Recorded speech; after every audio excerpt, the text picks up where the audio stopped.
Don TV நேயர்களுக்கு வணக்கம். நல்ல தமிழ் கேட்போம் என்ற இந்த நிகழ்ச்சி தொடரிலே சென்ற வாரம் நாங்கள் பிள்ளைத்தமிழ் இலக்கியம் பற்றி பார்த்தோம். பொதுவாக சிற்றிலக்கியங்கள் பற்றியே நாங்கள் தொடர்ச்சியான எங்களுடைய உரைகள் நடந்து கொண்டிருக்கின்றன. இங்கே மூவர் வந்திருக்கிறார்கள். ஒவ்வொருவராக அந்த தங்களுடைய பார்வையை பரணி மீது செலுத்துவார்கள். பரணி என்ற இலக்கிய வடிவம் பற்றி பாட்டியல் நூலார்கள் சொல்லுகிறார்கள் என்றால், ஆனை 1000 அமரிடை வென்ற மாணவனுக்கு வகுப்பது பரணி. இந்த பரணி யார் மேலே பாடலாம் என்றால், ஒரு யுத்த காலத்திலே 1000 யானைகளை கொண்டு வென்றவனுக்குத்தான் பரணி பாடலாம் என்று ஒரு பாட்டியல் நூலார்கள் சொல்லுவார்கள். உலகத்திலே தமிழ் சூழலிலே மிகப்பெரிய புகழ்பெற்ற பரணியாக காணப்படுவது கலிங்கத்து பரணி. கலிங்கத்து பரணியை தொடர்ந்து வேறு பல பரணிகளும் தோன்றின. தக்கையாக பரணி, பாசவத பரணி, மோகவத பரணி என்று பல பரணி இலக்கிய வடிவங்கள் தோன்றின. ஆனால் பரணி என்று சொன்னதும் நினைவிலே நிற்பது சேங்கொண்டார் பாடிய கலிங்கத்து பரணி தான். அதை மூல நூலாக கொண்டு, அதாவது மூலமாக கொண்டு பின்வந்தவர்கள் அவருடைய ஒரு பகுதியையோ அல்லது ஒரு விஷயத்தை கொடுத்து அவர்கள் பாடியிருக்கிறார்.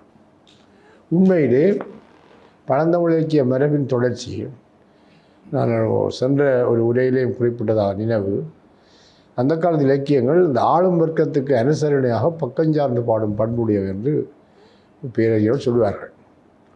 உண்மையிலே முதலாம் குலோத்துங்க சோழன் மீதுதான் கலிங்கத்து பரணி பாடப்பட்டது.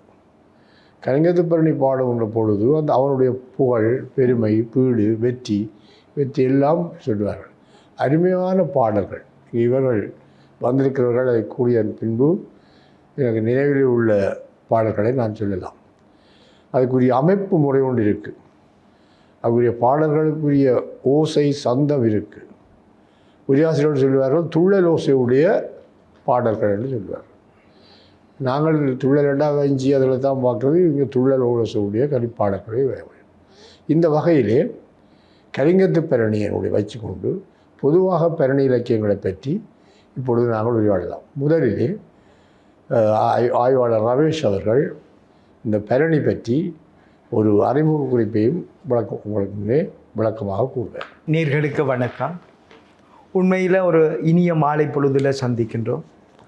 எனது குருநாதர் பேராசிரியர் சிவலிங்கராஜா சார், இயல்பான அண்ணன் வேல்நந்தன் ஆகியோரோடு நாங்கள் சந்திப்பதை இட்டு பெருமகிழ்ச்சி அடைகின்றேன். பரணி இலக்கியம், பரணி என்பது தமிழில் வழங்கப்படும் 96 பிரபந்தங்களுள் ஒன்றாக கருதப்படுகிறது. ஏற்கனவே சேர் சொன்ன மாதிரி போரிலே 1000 யானைகளை கொன்ற மானவீரனுக்கு பாடப்படுவது பரணி என கூறப்படும். இது கலித்தாலிசை யாழ்ப்பில பாடப்படும் ஒன்றாக காணப்படுகிறது. அம்மை முதலிய 8 வகை யாப்பினின் 8 வகைகளும் விருந்தெனப்படுகின்ற அந்த அழகு வனப்புக்கு அமைய பாடப்படுகின்ற ஒன்றாக பரணி காணப்படுகிறது. இதே இலக்கண விளக்கத்தில் கூறப்பட்டதை சேர் ஏற்கனவே சொன்னார். ஆனை 1000 அமரிடை வென்ற மாணவனுக்கு வகுப்பது பரணி என்பது போல பாட்டியல் 12 பாட்டியல் நூல் 700 யானைகளை கொன்ற தலைவனை பாராட்டி பாடப்படுவது பரணி என கூறும். அந்த வகையில் 7 தல பெய்த 100 இபமே அடுக்கல அட்டால் பாடுதல் கடனே என்பது இந்த பாடலின் பொருளாகும். சேர் சொன்னது மாதிரி எங்களுக்கு கிடைக்கப்பெறுகின்ற பரணி வகைகள் முதலாவது பரணியாக கலிங்கத்து பரணி கிடைக்கப்பெற்றாலும், அதே சமயம் கொப்பத்து பரணி, கூடல் சங்கமத்து பரணி என்று 2 பரணி நூல்கள் இருந்ததாக சொல்லப்படுகிறது. பரணி இலக்கியத்தில் கொப்பத்து பரணி காலத்தால் முந்தியது, அதாவது 11ஆம் நூற்றாண்டுக்குரியதென ஆய்வாளர்கள் கருதுவர். குறிப்பாக அருணாச்சலம் சேரனுடைய தமிழ் இலக்கிய வரலாறு நூலில் இது குறித்த விளக்கமாக சொல்லப்பட்டிருக்கு. கர்நாடக மாநிலத்தில் கிருஷ்ணா ஆற்றங்கரையில் உள்ள ஊர் கொப்பம் என்று அழைக்கப்படும். அந்த கொப்பம் என்ற ஊரிலே கங்கை கொண்ட சோழனது 2வது மகனான 2ஆம் ராஜராஜ சோழன் கொப்பத்தை வென்றதை பாடப்படுவது பரணி என்று, கொப்பத்து பரணி என்று கூறப்படுகிறது. கொப்பத்து போரிலே யானை மீதேறி போர் செய்த போது இவன் கொல்லப்பட்டான் என்ற கதையும் வழக்காறு ஆக உள்ளது.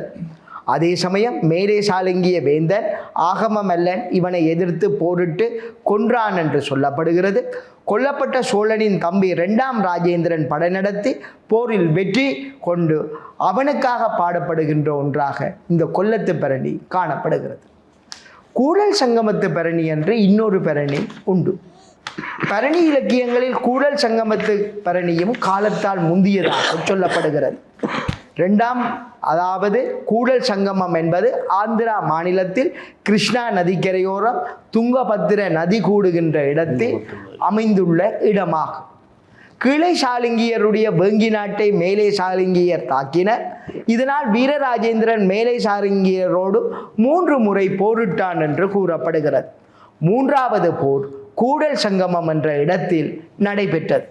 அந்த போரினை பற்றி பாடப்படுவதே கூடல் சங்கமத்து பரணி என கூறப்படும். மேலே சொன்ன கொப்பத்து பரணியும் கூடல் சங்கமத்து பரணியும் 2 நூல்களும் நமக்கு கிடைக்கப்பெறவில்லை. இதனை அடுத்து கலிங்கத்து பரணி என்ற சிற்றிலக்கியம் நமக்கு கிடைக்கப்பெறுகிறது. இந்நூல் 1ஆம் குலோத்துங்க சோழனுடைய கலிங்கத்து போர் குறித்து பாடப்படுகின்ற நூலாக காணப்படுகிறது. குலோத்துங்க சோழனை பாட்டுடை தலைவனாக கொண்டு அனந்தவர்மன் என்னும் வடகலிங்கத்து மன்னன் திரை கொடுக்காமல் இருக்க அவனது பிழையை எண்ணி கோபமுற்ற சோழன் அவன் மீது போர் தொடுக்க கருணாகர தொண்டமானை பணித்த போது அவ்வாறு பாடப்பட்ட ஒன்றாக இது காணப்படுகிறது. இதனை பாடியவர் ஜெயம் கொண்டார் என்று சொல்லப்படும். ஜெயம் கொண்டாரனுடைய இதில் பல்வேறு கதைகள் அவரை பற்றி காணப்படுகிறது. அவர் அந்த காலத்தில் புலவர்களுக்கு இடையில் சொற்போர் நிகழும். அந்த சொற்போரில் வென்றதால ஜெயம் கொண்டார் என்று சொல்லப்பட்டது. இந்த ஜெயங்கொண்டார் என்ற பெயர் குலோத்துங்க சோழனுக்கும் உண்டு. ஆகவே குலோத்துங்க சோழன் ஜெயங்கொண்டானை இந்த ஜெயங்கொண்டான் பாடினால் நன்றாக இருக்கும் என்று கேட்டுக்கொண்டதற்கு இணங்க கலிங்கத்து பரணியை ஜெயங்கொண்டார் பாடினார் என்று சொல்லப்படுகிறது. கிறிஸ்துவுக்கு பின் 1112ஆம் ஆண்டு இந்த நூல் பாடப்பட்டதாக சொல்லப்படுகிறது. அதே நேரத்தில் குலோத்துங்க சோழனுடைய வெற்றியை மிக சிறப்பாக பாடியிருந்தார். இது குறித்து முழுமையான விபரத்தை ஸ்ரீகுமரன் தருவார் என்று கூறி ஒளிவாங்கியே அவரிடம் கையளிக்கிறேன். பரணியை பற்றிய ஒரு பூர்வாங்க அறிமுகத்தை ரமேஷ் அவர்கள் சொன்னார். தொடர்ந்து இயல்பாளர் நேயர்களுக்கு இனிய வணக்கங்கள். நல்ல தமிழ் கேட்போம் என்ற இந்த நிகழ்ச்சிக்கு தலைமை வகித்து வழிப்படுத்தி கொண்டிருக்கின்ற பேராசிரியர் சிவலிங்கராயா சார் அவர்களுக்கும் என்னுடன் கருத்துரையாற்றி கொண்டிருக்கின்ற ரமேஷ் வேல்நந்தன் ஆகியோருக்கும் வணக்கத்தை தெரிவித்துக் கொள்கின்றேன்.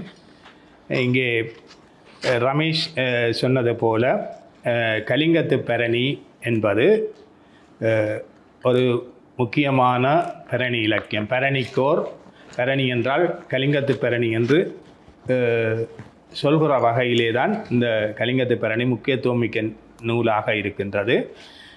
சமகால புலவரான ஒட்டக்கூத்தர் இந்த நூலை தென்தமிழ் தெய்வப் பரணி என்று புகழ்ந்திருக்கிறார். இதை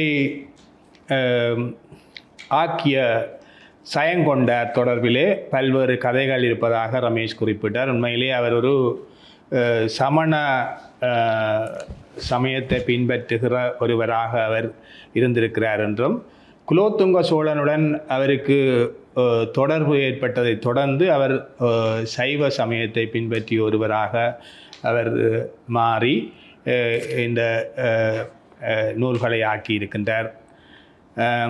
இவர் தீபங்குடி என்ற இடத்தை சேர்ந்தவர். இது தொடர்பாக இங்கே ரமேஷ் சொன்னது போல குலோத்துங்கனுடைய அரசவையிலே ஒரு புலவராக, அரசவை புலவராக அவர் இருக்கின்றார். ஒரு சமயத்திலே குலோத்துங்கனை சந்திப்பதற்காக சென்றிருந்த பொழுது குலோத்துங்கன் சொன்னாராம், நீரும் சயங்கொண்டார் நானும் சயங்கொண்டார், கலிங்கத்தை நான் வென்றமையால் நானும் சயங்கொண்டான், என்று சொன்ன பொழுது அந்த நேரத்திலே அவருடைய சிந்தனையிலே இதை பாட வேண்டும் என்று நினைத்து இந்த கலிங்கத்து பரணியை பாடினார் என்று ஒரு உரையாசிரியர் எழுதியிருந்ததை பார்த்தேன். அதே போல் இந்த அனந்தவர்மன் தொடர்பாகவும் ஒரு கதை. அரசனை சந்திப்பதற்காக, குலோத்துங்க மன்னனை சந்திப்பதற்காக சிற்றரசர்கள் எல்லோரும் வருகிறார்கள். வருகின்ற பொழுதிலே ஒவ்வொருவரும் தங்கள் திரைப்பொருட்களை, தங்களுடைய அன்பளிப்பு பொருட்களை கொடுத்து கொண்டிருக்கின்றார்கள். அதனால் மகிழ்ந்த அரசன் எல்லோரும் திரை செலுத்தி இருக்கிறார்களோ என்று கேட்ட பொழுது, இல்லை அனந்தவர்மன் என்ற மன்னன் திரை செலுத்தவில்லை என்று சொல்கிறார். இப்போ எனவே அவனை உடனடியாக அவன் மீது போர் தொடுக்குமாறு குலோத்துங்க சோழன் கட்டளையிடுகிறான். அதனை நான் மேற்கொள்கிறேன் என்று இந்த கருணாகர தொண்டமான் அதை ஏற்று போருக்கு புறப்படுகிறார். இப்போ அந்த நேரத்திலே அனந்தவர்மனிடம் அவர்களுடைய அமைச்சர்கள் சொல்கிறார்கள், இது குலோத்துங்கன் மிகவும் வீரபராக்கிரமம் உடையவன், பல அரசர்களை போரிலே தோற்கடித்தவன், எனவே அவனோடு மோதாதீர்கள் என்று. அனந்தவர்மன் அதை கேட்கவில்லை. அதன் காரணமாக அனந்தவர்மன் இந்த போரிலே தோல்வியை தழுவி கொண்டதாக அந்த சொல்லப்பட்டிருக்கின்றது. இந்த நூல் கலித்தாளிசையால் பாடப்பெற்ற 599 தாளிசைகளுடையதாக இது காணப்படுகின்றது. அதே நேரத்திலே இந்த கலிங்கத்து பரணி பாடிய செயங்கொண்டார் புகார் நகர வணிகர் பெருமக்களை சிறப்பித்து இசையாயிரம் என்ற நூலை பாடியிருக்கிறார். அதே போல உலாமடல் என்ற பிறிதொரு நூலையும் விழுப்பரையர் என்ற தலைவர் மீது பாடியிருக்கின்றார். அந்த வகையிலே இந்த நூல் ஏனைய நூல்களைப் போல இந்த நூலும் கடவுள் வாழ்த்தோடு ஆரம்பமாகின்றது. இந்த போர் தலைவனாகிய குலோத்துங்கன் நெடிது நின்று ஆட்சி செய்ய வேண்டும் என்று கடவுளை துதித்து பாடுவதாகத்தான் இந்த கடவுள் வாழ்த்து பாடல்கள் இருக்கின்றது. இதில் இந்த கடவுள் வாழ்த்து பாடல்களில் உமாபதி துதி, திருமால் துதி, நான்முகன் துதி, சூரியன் துதி, கணபதி, முருகவேள், நாமகள், உமியவள், சப்தகன்னியர், அது இந்த துதியோடு ஒரு வாளியும் இடம்பெற்றிருக்கின்றது. இந்த திருமாலை இவர் இவ்வாறு துதி செய்கிறார். ஒவ்வொரு துதியை அவர் சொல்லுகின்ற பொழுது கடவுளர்ந்த செயல்பாடுகளோடு குலோத்துங்கனுடைய கீர்த்தியையும் ஒப்பிட்டு அந்த வகையிலே அந்த மன்னன் வாழ கடவுளிடம் வாழ்த்து கோருகிற மாதிரி அந்த பாடல்கள் இருக்கின்றது. திருமாலை துதி செய்கின்ற பொழுது இப்படி சொல்லுகிற, ஒரு வயிற்றில் பிறவாது பிறந்தருளி உலகொடுக்கும் திருவயிற்றில் ஒரு குளவி திருநாமம் பெறவுதுமே. ஒரு வயிற்றில் பிறவாது பிறந்தருளி உலகொடுக்கும் திருவயிற்றில் ஒரு குளவி திருநாமம் பெறவுதுமே. அன்னடுமால் உதரம்போல் அருள் அபயன் தனி கவிகை இன்னடுமா நிலமனைத்தும் பொலிந்தினிது வாழ்கவே. திருமால் ஒரு வயிற்றிலே பிறக்காதவர், பல அவதாரங்களை எடுத்தவர், எல்லா உலகங்களையும் தன் வயிற்றிலே அடக்கியவர். அதே நேரத்திலே அந்த பாலகன் கண்ணனாக இருந்தவர். அந்த கண்ணனை நாங்கள் துதிப்போம். அவருடைய அந்த திருநாமம் பரவி இருப்பது போல இந்த அபயன் என்று அழைக்கப்படுகின்ற குலோத்துங்க சோழனுக்கு இன்னொரு பெயர் அபயன். இந்த அபயன் என்று அழைக்கப்படுகின்ற குலோத்துங்க சோழனுடைய கொற்றக்குடை இந்த பிறந்த நிலமெல்லாம் பரவி சிறப்புற்று வாழ அருள் செய் என்கிற மாதிரி அந்த பாடலை விராக்கி இருக்கின்றார். அதே மாதிரி அந்த இறுதியாக வாளி என்ற பகுதி இதில் இருக்கின்றது. அந்த வாளி என்ற பகுதியிலே விதி மறையவர் தொழில் விளைகவே சொன்னார். சந்தன் துள்ளல் பாடல்கள் என்று. விதி மறையவர் தொழில் விளைகவே, விளைதலின் முகின் மழை பொழிகவே, நிதி தரு பயிர் வள நிறைகவே, நிறைதலின் உயிர் நிலை பெறுகவே, தல முதல் உள மனு வளர்கவே, சயதரன் உயர் புலி வளர்கவே, நிலவுமுள் கவிகையும் வளர்கவே, நிதிபொலி கவிகையும் வளர்கவே. இப்போ முதலாம் குலோத்துங்க சோழனுடைய சயதரன் என்று சொல்வது குலோத்துங்க சோழன். அவனுடைய அந்த புலிக்கொடி வாழ்க என்றும் சொல்லப்படுகிறார். அதே போல நிலவுமுள் கவிகை என்ற கொற்றக்கொடை ஒளிபெருந்திய அந்த கொற்றக்கொடை வாழ்க என்றெல்லாம் இந்த வாழ்த்து பாடலிலே சொல்கின்றார். அதே போல அடுத்த பகுதியாக கடை திறப்பு என்ற பகுதி வருகின்றது. கலிங்கத்தின் மேல் படை எடுத்து சென்ற வீரர்கள் வருவதற்கு காலதாமதமானதால் அதனை கண்டு மகளிர் ஊடல் கொண்டு கதவை அடைத்ததாகவும், அந்த பெண்கள் கதவை பூட்டி போட்டு பெண்கள் உள்ளே இருக்கிறார்கள், அவர்களை வெளியே வருமாறு கேட்டு கடை திறக்கிற மாதிரி அந்த பாடல்களை ஆக்கியிருக்கின்றார். அந்த கடை திறப்பு பாடல் இதே போல துள்ளல் மிக்கதாக காணப்படுகின்றது.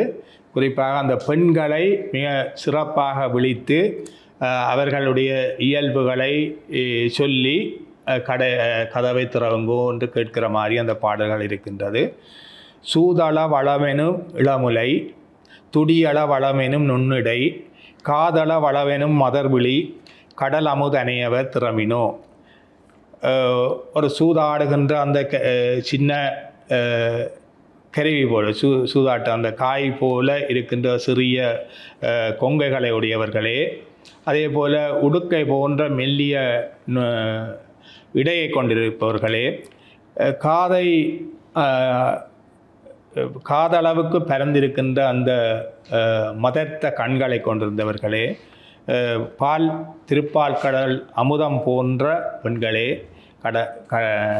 கதவை திறவுங்களே என்று கேட்கிற மாதிரி அந்த பாடல் இருக்கிறது. அதே போல் இன்னொரு பாடல், சுரிகுழல் அசைவுற அசைவுற, சுரிகுழல் அசைவுற அசைவுற, துயிலெழு மயிலென மயிலென, பரிபுர ஒலியள ஒலியள, பனிமொழி அவர் கடை திறமினோ.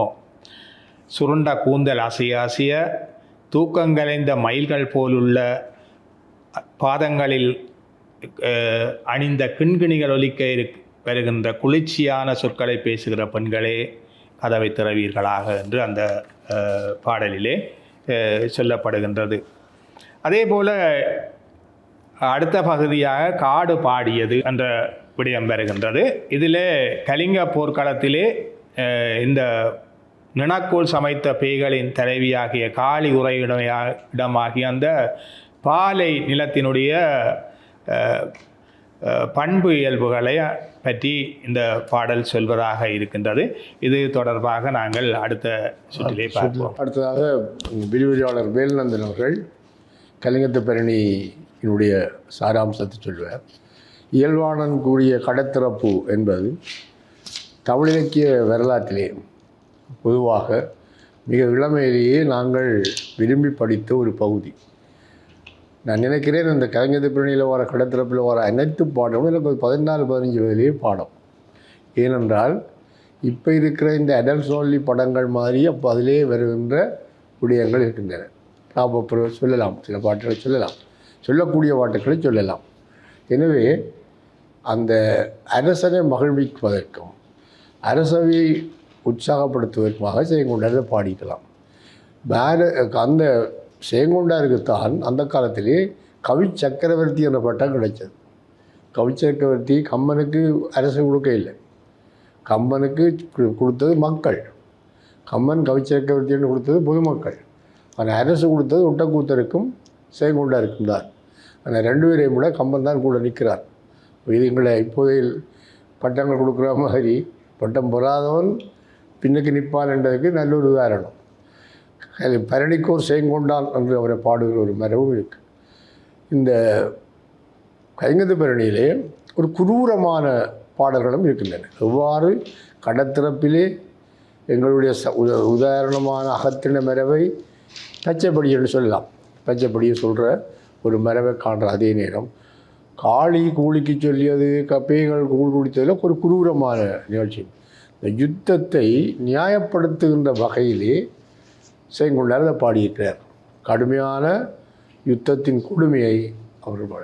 கலிங்கத்து பரணியிலே மிக அற்புதமான அகத்தின மரபு பாடல்கள் கடத்திறப்பு முதலாக இருந்தாலும் ஒரு வகையில் குரூரமான பகுதிகளும் காணப்படுகின்றன. அந்த காளிக்கு முன்னால் போய் ஒரு போர் வீரன் தன் கழுத்தை அறுத்து காளியின் கையில் கொடுத்துட்டு தான் அவன் கொடுக்குறான். அந்த குறைவுடலம் கும்பிட்டு நிற்குமாலோ, அருந்த சிரம் பெருங்கலத்தின் அருந்த சிரம் அணங்கின்கை கொடுக்குமாலோ, குறைவுடலம் கும்பிட்டு நிற்குமாலோ, குறைவுடம்பு கும்பிட்டு, இப்படி ஒரு குருவம் கழுத்தை தானே கழுத்தபடி கொடுக்குறோம். இப்படி பல்வேறு விடயங்கள் வருகின்றன. உண்மையிலே அற்புதமான துள்ளலோசை, அருமையான சம்பவங்களை காட்டுகின்ற ஒரு செயங்கொண்டாரை கவிச்சக்கவர்த்தின்னு சொல்கிற அளவுக்கு அவர் பாடியிருக்கிறார். அடுத்ததினுடைய தாற்பயத்தை விரிவியாளர் வேல்நந்தன் அவர்கள் அவருடைய பார்வையிலே பரணியை பற்றி கூறுவார்.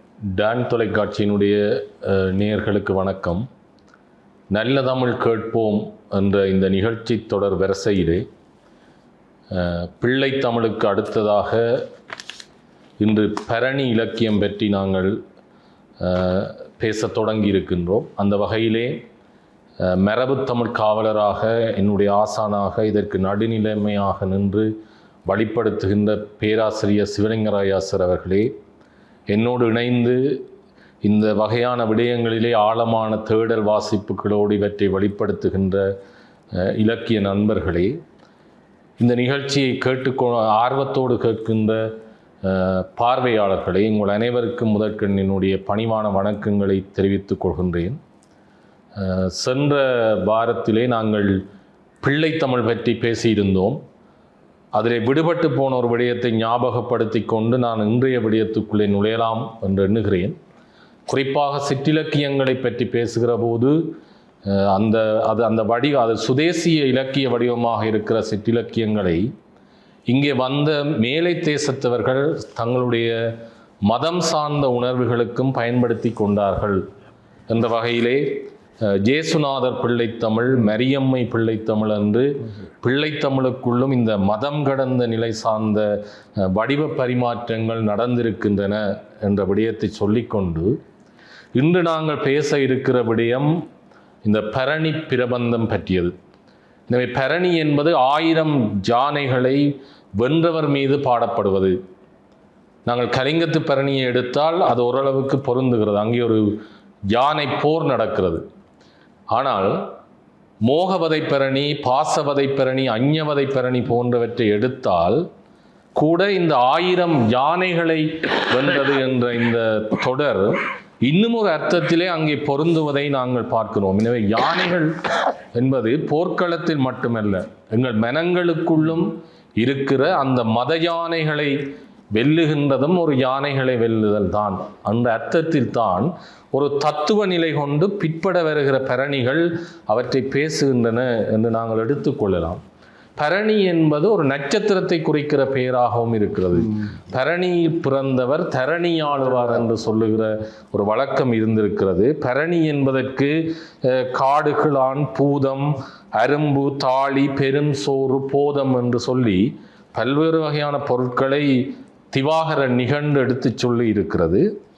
இந்த பரணி, இந்த கலிங்கத்து பரணியை பொறுத்தவரை இது கலிங்க தேசத்தின் மீது படையெடுத்து கருணாகர தொண்டமான் தான் அந்த தளபதி தான் அந்த வெற்றிக்கு பின்புலமாக இருந்தாலும் கூட மன்னனை முதன்மைப்படுத்தி பாடுகின்ற, ஏற்கனவே சொன்னதை போல ஆளும் வர்க்கத்துக்கு அனுசரணையாக பக்கம் சார்ந்து பாடுகின்ற ஒரு வகை நிலையாக இருக்கிறது. பொதுவாக இதில் இன்னும் ஒரு விஷயம் சொல்லப்படுகிறது என்றால், தோற்ற நிலத்தின் பெயரை கொண்டு பாடுவது என்பது பரணி. இப்போ கலிங்கத்து பரணி என்பது, கலிங்கம் என்பதுதான் போர் நிகழ்ந்த நிலம். அந்த நிலத்துக்காரர் அந்த பொருளை தோற்றிருக்கிறார்.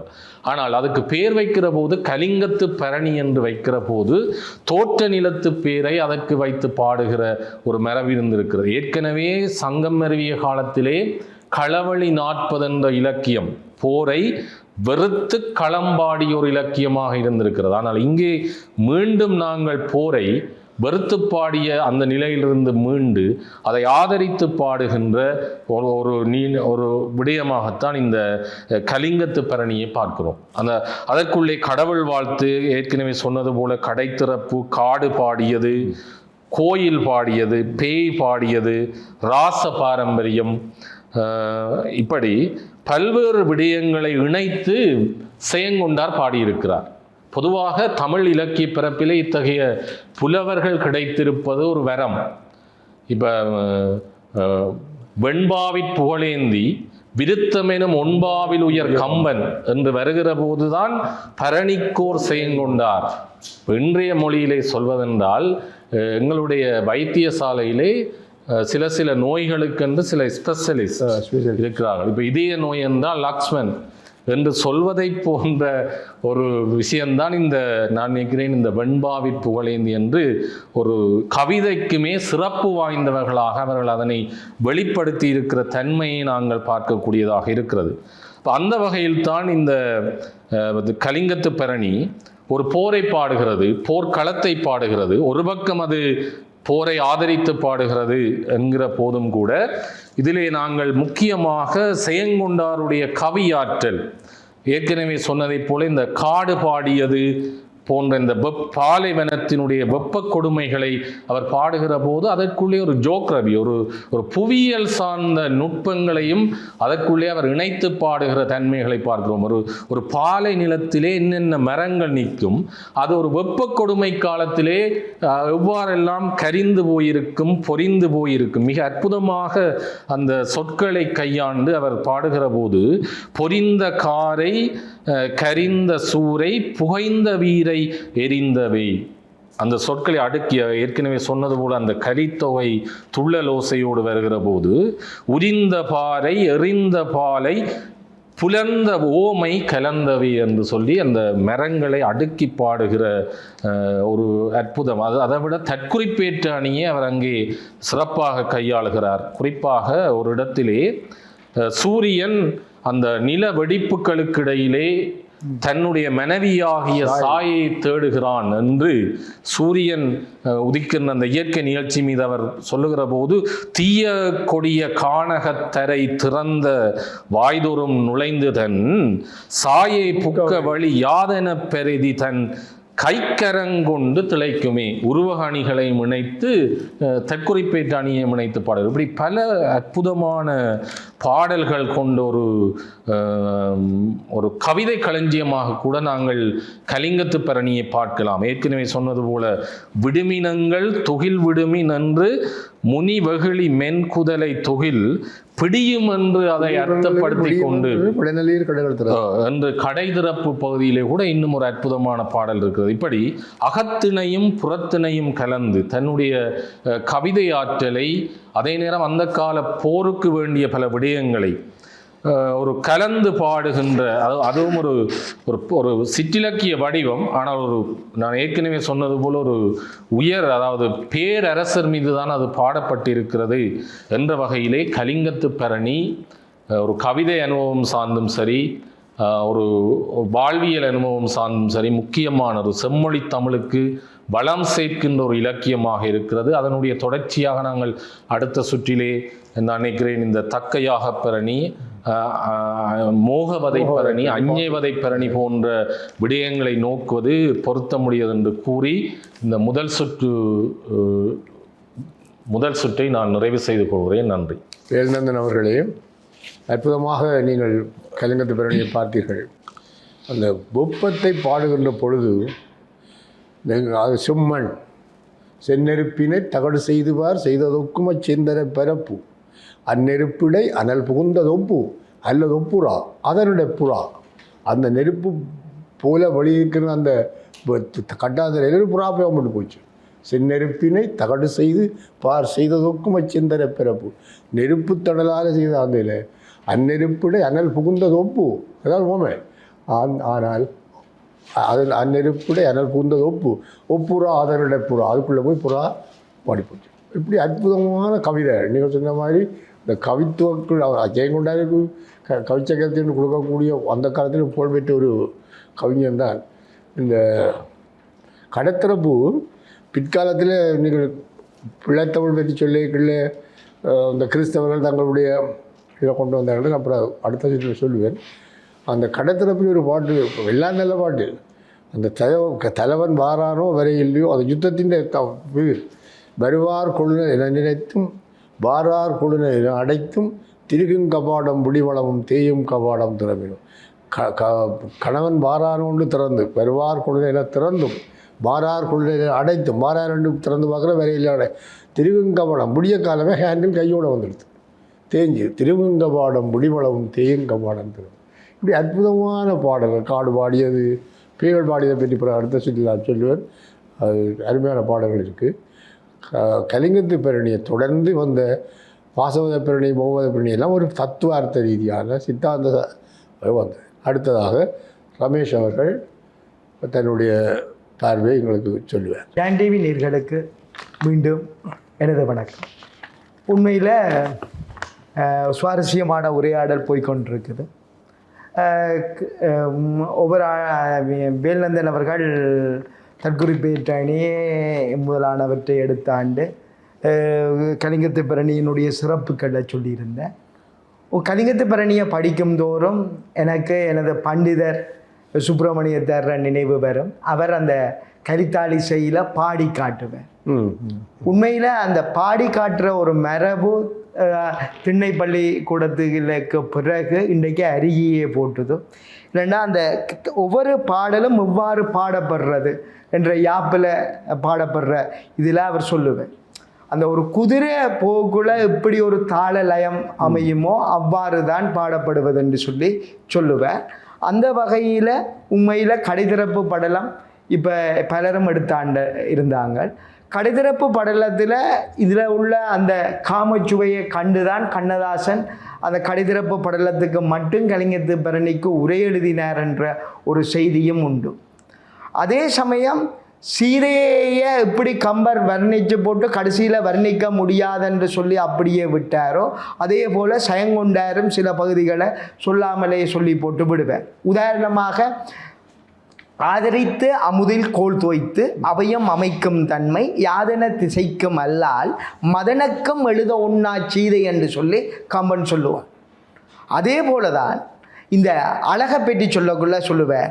கரிகுழல் அசைபுற துயில் என்ன மயில் என்ன மயில் என்ன பரி ஒளியலை ஒளியலை பனிமோல் கடை அவர் திரும்பினோ என்று சொல்லி வரும் பொழுது அந்த ஓசனையம் மிக அற்புதமாக இருக்கு. பரிபுற ஒளியலை பனிமொழி அவர் கடை திறமினோ என்று சொல்லி அடுத்த வரிவர். அந்த ஓசனையம் மிக முக்கியமாக கலிங்கத்து பரணியில் மட்டும்தான் மிக இதமான ஓசை அப்படியே இருக்கு. இதே போல் கலிங்கத்து பரணியில் காடு பாடியது பகுதியில் சேர் சொன்ன மாதிரி இந்த பருதியினுடைய வெப்பம் பற்றி சொல்லப்பட்ட விஷயங்கள் வேறு. காளி உரைகின்ற இடமாகிய காடு, அந்த காட்டில் பேய்களின் தலைவியான காளி இருக்கிறாள். அவள் உறைந்திருக்கும் அந்த காட்டை சுற்றி பார்க்கும் பொழுது பாலை பொம்மையில் காடு தகிக்குது. அவ்வாறு தகிக்கும் பொழுது அந்த வறட்சி வெப்ப மிகுதியால் கடும் வெப்பமாக காணப்படுகிறது. அதில் இருந்து தான் வேல்நந்தன் சாரும் அதே நேரத்தில் பேராசிரியர் சிவலிங்கராஜா சாரும் உதாரணங்களை எடுத்து விளக்கியிருந்தார். பாரதி கண்ட பருதி ஒரு இதமான பருதி, அதாவது குளிர்ச்சி நிறைந்த ஒரு பருதி. தங்கம் முறுக்கி தளல் குறைத்து தேனாக்கி எங்கும் பரவியதோ இங்கிதமோ என்று சொல்லி பாரதி சொன்ன அந்த இதம் குளிர்ச்சி அந்த பருதிட்டே இருக்கு. ஆனால் இங்கே சொல்லப்படுகின்ற பருதி கடும் சூட்டோட வெம்மைன்ற உஷ்ணத்தோட இருக்கின்ற பருதியை இங்கே சொல்லுவேன். தீய அக்கொடிய கானகத்தரை திறந்த வாய்தோறும் நுழைந்து தன் சாயை புக்க வழியென பருதி தன் கொடுதி தலைக்குமே என்று சொல்லி வேல்நந்தன் அவர்கள் எடுத்து ஆட்கொண்ட மாதிரி சில இடத்துல வருகின்ற இதுல பருந்துன்ற நிழல் கூட அங்க தெரியாம போற அளவுக்கும் அந்த உஷ்ணம் காணப்பட்டது சொல்லி சொல்லுவாங்க. ஆடுகின்ற சிறைவம் பருந்தின் நிழல் அஞ்சி அக்கடுவன விட்டு ஓடுகின்ற நிழலோக்கும் நிற்கும் நிழல் ஓரிடத்தில் உள்ள அளவே என்று சொல்லி அந்த பாடலடி வரும். அதாவது பருந்தினுடைய நிழல் கூட கீழே விழ முடியாத அளவுக்கு உஷ்ணம் நிறைந்து நிற்கின்றதாக அந்த பாலை நிலம் காட்சி சொல்லப்படுது. பாலை நிலத்தினுடைய காட்சியை பற்றி சொல்லும் பொழுது மானுடைய வாய் வெந்து போயிருக்குது. அந்த மானுக்கு தண்ணீர் தாகம் மிகுதியாக காணப்படுகிறது. நெருப்போ நீர் எங்கும் பறந்து காணப்படுகின்ற நேரத்தில் சென்னாயில் வாயில் இருந்து ஒழுகின்ற எச்சில, அதாவது அந்த நீரை குடிக்க மான் அவதிப்படுகின்ற தன்மையை காடு பாடியதில் மிக நுண்மையாக எடுத்துரைக்கிறார் சயங்கொண்டார். பாரதி சொன்னால் ஓசை தரும் இன்பம் ஓமையிலா இன்பமுடா. ஓசை தரும் இன்பம் ஓமையிலா இன்பமுடா. எந்த ஒரு இலக்கியத்திலையும் நாங்கள் அந்த ஓசையை, இந்த ஓசையை அப்புறம் ஒரு கிறிஸ்தவ கவிஞர் கையாண்டுக்கிறேன் நான் அப்புறம் சொல்கிறேன். ஆனால் உண்மையாக இந்த கலிங்கத்து பரணியில் வருகிற பாடல்களில் முக்கியமாக ஓசை, அதனால் நிலவில் நிற்கிறதும் அது சொல்கிற செய்தியும் எல்லாரோடும் பெறும். காலை நிலத்தை பற்றி சொல்லுகின்ற பொழுது ஒரு பாடலில் சொல்லப்படுகிறது. ஆடுகின்ற சிறை வெம்பருந்தி நிழல், அஞ்சிய கடுவனத்தை விட்டு ஓடுகின்ற நிழல், ஒடுங்குகின்ற நிழல், ஓரிடத்தும் உளவல்லவே. அப்போ அங்கே ஒரு பருந்து ஒன்று வந்து தன்னுடைய அகல சிறகை விரித்து பறந்து கொண்டிருக்கின்றது. அந்த அந்த இடத்துக்கு வந்த உடனே அந்த பொம்மை தாங்காமல் அப்படியே அப்பாலே அந்த பருந்து பறந்து போகுது. அந்த இடத்துல ஒரு ஓடி ஓடி ஓடி போகக்கூடிய ஒரு நிழலோ அல்லது நிரந்தரமான ஒரு நிழலோ ஒன்றுமே இல்லை என்று சொல்லப்படுகிற ஒரு காலம் ஒன்றாக இருக்கிறது. அந்த எங்களுடைய யுத்த களங்கள் இப்படித்தான். யுத்த களம் என்பது ஒரு கடும் பொம்மைக்கு மத்தியில் எந்த நேரமும் உயிர் பறி போகிற ஒரு சூழலைத்தான் அந்த யுத்தகாலம் காட்டுகிறான். நாங்கள் இப்பொழுது இந்த பரணி, அதாவது பரணி என்ற இந்த வடிவத்தை கையாண்டு பிற்காலத்திலே தொடர்ச்சியாக பல பரணி பிரபந்தங்கள் தோன்றியிருக்கின்றன. ஏற்கனவே ரமேஷ் அவர்கள் குறிப்பிட்டிருக்கின்றார் பல பரணிகளை. குறிப்பாக இரணிய வதை பரணி என்றொரு பரணி இருந்திருக்கிறது. சீனத்து பரணி, வங்கத்து பரணி, திராவிட பரணி என்றெல்லாம் பரணிகள் தோன்றியிருந்தாலும் கூட இந்த பரணி இலக்கிய வரலாற்றிலே ஒரு மடைமாற்றமாக இதுவரை வீரத்தை, களத்தை, யுத்தத்தை பாடிய பரணி என்ற இலக்கிய வடிவத்தை உள்வாங்கிக் கொண்டு மோகவதை பரணி, பாசவதை பரணி, அஞ்ஞைவதை பரணி என்று உள்ளம் சார்ந்த உணர்வுகளோடு, அதாவது அகங்காரம், அஞ்ஞானம் போன்ற அந்த விடயங்களோடு தத்துவ நிலையிலே தொடர்படுத்தி பல பரணி பிரபந்தங்களையும் பிற்பட தந்திருக்கிறார்கள்.